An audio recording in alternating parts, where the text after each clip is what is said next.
అందమైన చర్మ సౌందర్యం మీ సొంతం. Second aqua radiance deep cleansing gel.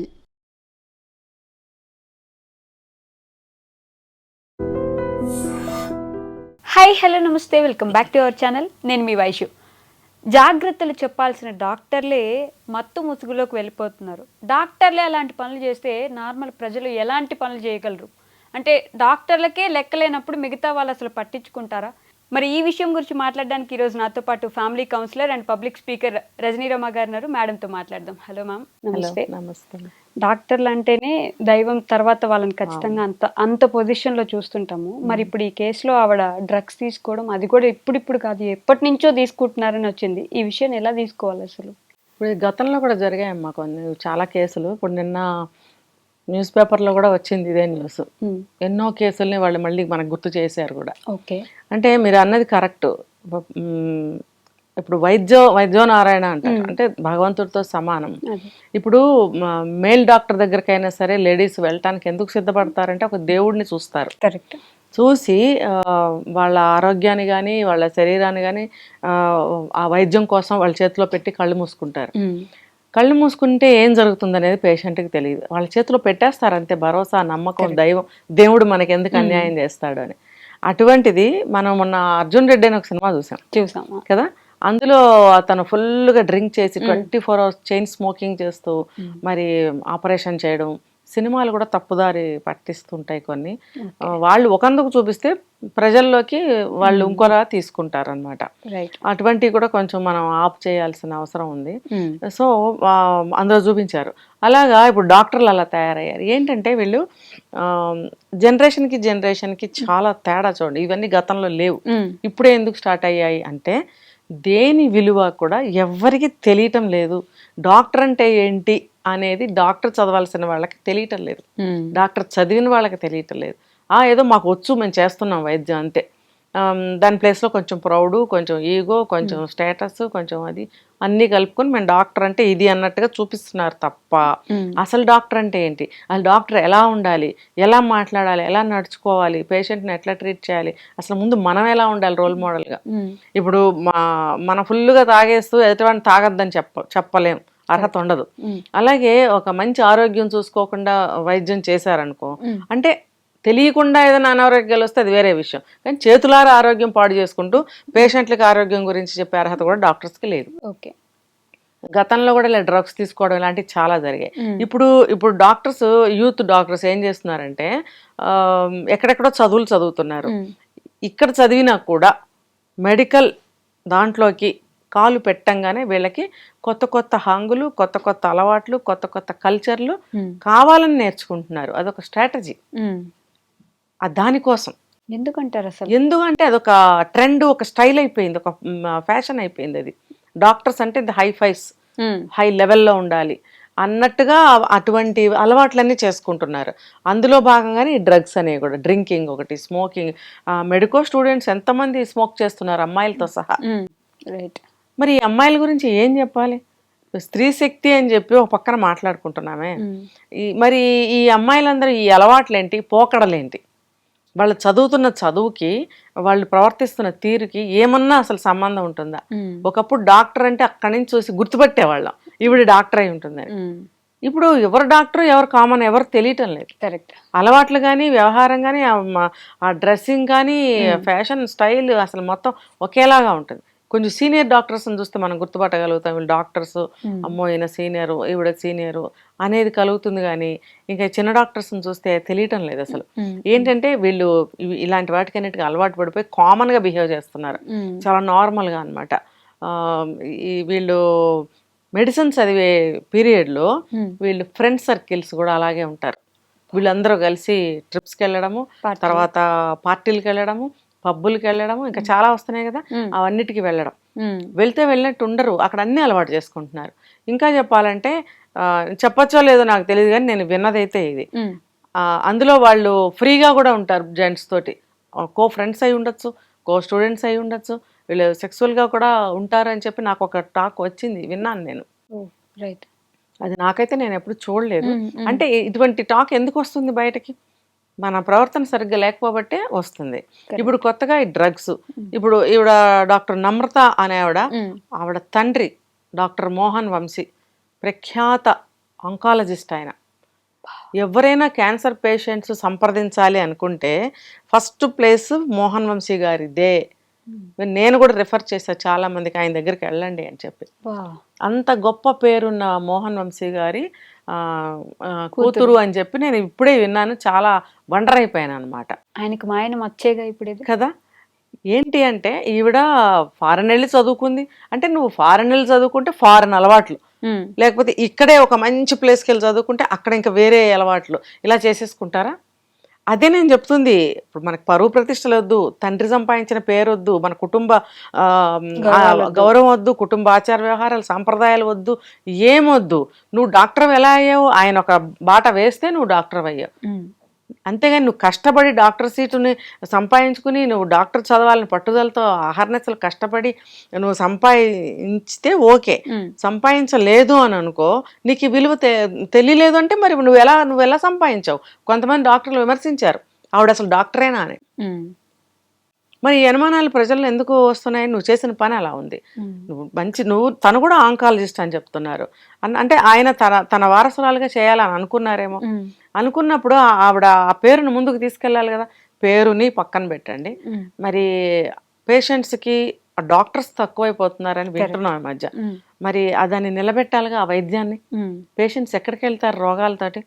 మరి వైద్య వృత్తి చేపట్టి దాన్ని ఆ వైద్యాన్ని ముందుకు తీసుకెళ్ళాలిగా. నమ్మకం పోగొట్టుకున్నట్టే కదా.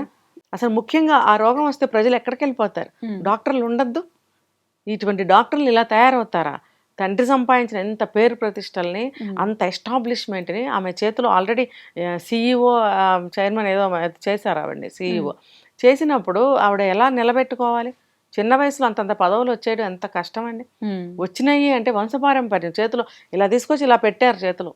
నువ్వేం కష్టపడలేదు. కష్టపడితే నీకు ఆ విలువ తెలిసేదేమో.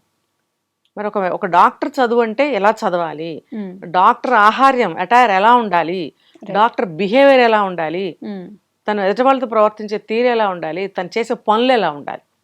నిన్న మొన్న కాదు, ఎప్పటి నుంచో మనకి ఇవాళ వెలుగులోకి వచ్చింది. ఇప్పుడు ఇన్ని లక్షల రూపాయలు ఒకటేసారి పెట్టేసి నువ్వు ఎక్కువ మొత్తంలో స్టాక్ తీసుకొచ్చి డ్రగ్స్ ఇంట్లో పెట్టుకున్నావు అని అంటే అది నువ్వు ఎంత చేయి దాటిపోయి ఉంటావో తల్లిదండ్రులకి. ఎంత అడిక్టెడ్ అయిపోయి ఉంటావు. ఎప్పుడో చేయి దాటిపోయావు నువ్వు. తల్లిదండ్రులకి తెలియకుండా ఉంటుందా? తన జీవితాన్ని, పర్సనల్ లైఫ్ను పాడు చేసుకుంది. ఈ అలవాట్ల వల్లే కావచ్చు. ఈ అలవాట్లు చేసుకున్నప్పుడు తల్లిదండ్రులు ఎవరు దగ్గర ఉండరు నువ్వు ఇది చెయ్యకు అనటానికి. అది చేసేసుకున్న తర్వాత, అడిక్ట్ అయిపోయిన తర్వాత, ఏంటి మా అబ్బాయి ఎలా ఉన్నాడు, ఏంటి మా అమ్మాయి ఎలా ఉందని అనుమానం అప్పుడు వస్తుంది తల్లిదండ్రులు. అప్పుడు తల్లిదండ్రులు ఏమీ చేయలేని స్థితి.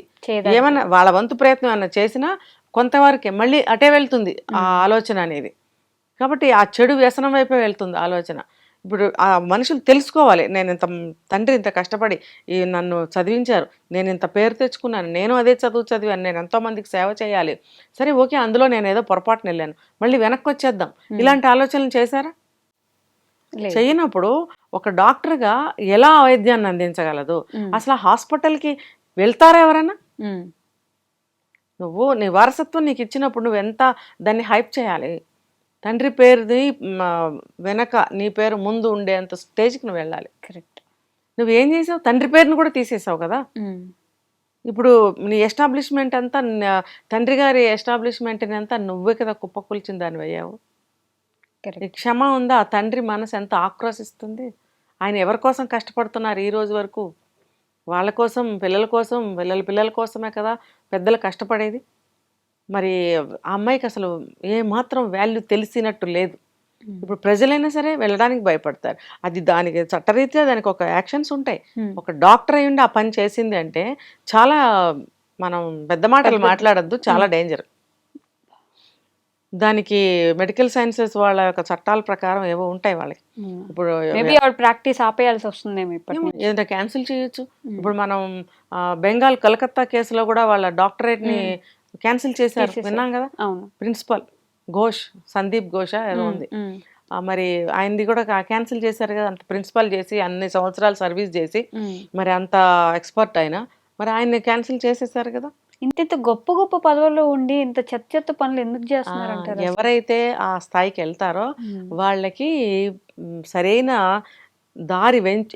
దారిలో వెళ్ళలేకపోతున్నారు. ఉమ్. డబ్బులు ఉండేటప్పటికి అలవాట్ల వల్ల ఏముంది, జీవితం ఇలా అయిపోతుంది. ఆ డ్రగ్స్ ఆ రకంగా తెప్పించుకోవడం, ఒక ఆడపిల్ల అయ్యండి అబ్బాయికి కూడా ఇదే వర్తిస్తుంది నేను చెప్పిన మాట. ఉమ్. అమ్మాయి అయినా అబ్బాయి అయినా సరే, ఒక డాక్టర్ అయ్యండి వాటికి అడిక్ట్ అవ్వటం ఏంటి, సమాజంలో ఎటువంటి ఆ, మార్పు వస్తుంది ఇలాంటి చేష్టల వల్ల. ఉమ్. డాక్టర్లే ఇలా ఉంటే బయట సమాజం ఏమైపోతుంది?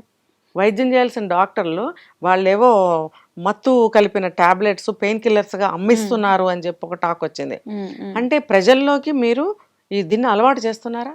వీళ్ళంటే వీళ్ళు కాదు, ఎవరైనా కావచ్చు, ఒక డాక్టర్స్ చేస్తున్నారా మీరు? అంటే వెంటనే నొప్పి తగ్గిపోతుందని చెప్పి పేషెంట్స్ మీ దగ్గరకు వచ్చేస్తారని ఇస్తున్నారా? ఉమ్. లేకపోతే వాళ్ళు వ్యాపారం చేస్తున్నారంట డ్రగ్స్కి.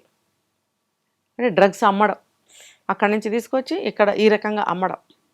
గతంలో కూడా మనం విన్నాం చాక్లెట్స్లో వాటిల్లో పెట్టి ఎవరో అమ్ముతున్నారు అని. అవును. అంటే ఏంటి, సమాజాన్ని ఏం చేద్దామని?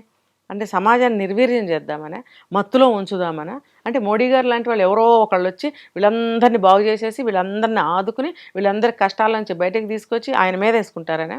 ఉమ్. ప్రతి ఒక్కడు పౌరుడు హక్కు కదా, బాధ్యత కదా. బాధ్యత, హక్కు కదా కాపాడటం అనేది దేశాన్ని కానీ ఒక ఊరిని ఒక ఇంటిని తనకి తానని కరెక్ట్ కదా. మరి ఇవన్నీ ఎందుకు ఆలోచించట్లేదు? ఉమ్. ఇప్పుడు ఆవిడకి ఆల్రెడీ 6 నెలలు నాన్ బెయిల్, ఉమ్. చెంచల్గూడ జైల్లో ఉన్నారని వింటున్నాం. అర్జున్ రెడ్డి చూసి లేడీ అర్జున్ రెడ్డి అయింది ఇంకా. లేడీ అర్జున్ రెడ్డి అని ఆల్రెడీ పేరు పెట్టారు. ఎంత పరువు పోయింది అసలు. మోహన్ వంశీ గారంటేనే అసలు పెద్ద ఒక పేరండి. ఉమ్. ఇప్పుడు చూడండి, ఒక ఆడపిల్ల ఎంత చెడ్డ పేరు తీసుకొచ్చింది కదా. పోనీ చిన్నపిల్ల, 2 పిల్లలు ఉన్నారు, వాళ్ళ భవిష్యత్తును దృష్టిలో పెట్టుకోవద్దు. ఉమ్. తల్లి ఇలా ఉంటే ఎదుగుతున్న పిల్లల మీద ఎంత ఎఫెక్ట్ పడుతుందో తెలుసా? ఒక డాక్టర్ అంటే ఒక ఆవిడ ఒక న్యూట్రిషనిస్టు, ఒక మదరు, ఒక సంస్థ, ఇలా ఒక సైకాలజిస్టు, ఒక సైక్రియాటిస్టు, ఒక మోటివేషనల్ ఇది అన్నీ ఉంటాయి ఒక డాక్టర్కి. ఇన్ని ఉండవలసిన ఒక తల్లి, ఒక డాక్టర్, పిల్లలు అలా ఏమైపోతారు ఆవిడ అలా ఉంటే? ఉండవలసిన లక్షణాలు ఏంటి, ఆవిడకి ఇప్పుడు వచ్చి చేరిన లక్షణాలు ఏంటి, ఆ పిల్లలు ఎలా ఎదుగుతారు, వాళ్ళ మీద ఎఫెక్ట్ ఎలా ఉంటుంది? ఏమన్నంటే ఫారిన్ పంపించి అక్కడ ఎక్కువ ఫీజులు కట్టి అక్కడ చదివిస్తే అయిపోతుందా? ఎన్ని కోల్పోతారు ఇక్కడ? అక్కడ అలవాట్లు ఇక్కడ తీసుకొస్తుంది కదా, ఎన్ని కోల్పోతారు? తల్లి దగ్గరుండి ఎలా పెంచుకోవాలి? సింగిల్ పేరెంట్ అయినా ఎలా పెంచుకోవాలి? ఎవరైనా ఇద్దరుంటే ఓకే, ఒకళ్ళే ఉన్నా ఎలా పెంచుకోవాలి? మరి అసలు అవన్నీ పక్కకు నెట్టి తన మటుకు అలా ఉంటే ఎన్ని విధాలుగా నష్టం. అంటే ఇప్పుడు బయట పబ్లిక్లో చెడ్డ పేరు, పేషెంట్స్ వెళ్ళరు, వెళ్ళినా ఏమవుతారో. కరెక్ట్. ఇప్పుడు ఆవిడకి డాక్టరేట్ ఉంటుందా, ఉండదా? మరి చట్ట ప్రకారం ఆవిడకి ఎటువంటి యాక్షన్ తీసుకుంటారు? ఆవిడకి బెయిల్ ఇస్తారా? ఎన్ని ప్రశ్నలు. వాళ్ళ ఫాదర్ కి బ్యాడ్ నేమ్, వాళ్ళ పిల్లల్ని ఎప్పుడు స్కూల్లో ఏం మాటలు అంటారో కూడా తెలియదు. ఎన్ని విధాలుగా ఆవిడ చెడు తీసుకొచ్చింది చూసారు. అందుకని ఇది ఉదాహరణ. ప్రతి అమ్మాయి కూడా చూసి మనం ఇలా ఉండకూడదు అని తెలుసుకోవాలి. ఇలాంటి పనులు చేసిన ఏ అమ్మాయిని చూసైనా సరే మిగతా అమ్మాయిలు మనం ఇలా ఉండకూడదు అని తెలుసుకోవాలి, కానీ మనం కూడా చేద్దామని అట్లా వెళ్ళకూడదు. నేను ఇంకా ఇది చాలా బ్రీఫ్గా, చాలా సింపుల్గా, లైట్గా చెప్పాను ఈ టాపిక్ని. డీప్గా వెళ్తే ఇంకా చాలా ఉంది ఇందులో. పెద్ద వాళ్ళు మాట్లాడుతున్నారు. దీని యొక్క రిజల్ట్ ఎలా ఉంటుంది అనేది మనం wait and see. Okay ma'am, thank you so much. Sir, one life lesson what medicine has taught you. Whatever you can do without expecting. But I really believe మన పాజిటివ్ యాటిట్యూడ్ ఉంటేనే మనం ఏదైనా సాధించగలం. గట్ని మనం కరెక్ట్గా డీల్ చేసినట్లయితే అది మనకి పాజిటివ్ హార్మోన్స్ని రిలీజ్ చేస్తుంది. షుగర్ వచ్చిన వాళ్ళ పరిస్థితి ఏంటి? పొట్ట దగ్గర పెరిగితే దాన్ని ఆండ్రాయిడ్ అంటారు, ఆండ్రాయిడ్ ఫోన్ కదా. అసలు థాట్స్ ఎందుకు వస్తాయి? బ్రెయిన్ డెడ్ అంటే దానికి ప్రపంచం అంతా కూడా కొన్ని నిర్దిష్టమైనటువంటి లక్షణాలు ఉన్నాయి. మానసికంగా ధైర్యంగా ఉంటే క్యాన్సర్ జయించవచ్చు. You are a doctor for a cause sir, అంతే. వాళ్ళకి వచ్చిన ఆదాయం కాకుండా ఫ్రీ సర్వీస్ ఎంతమందికో చేస్తుంది.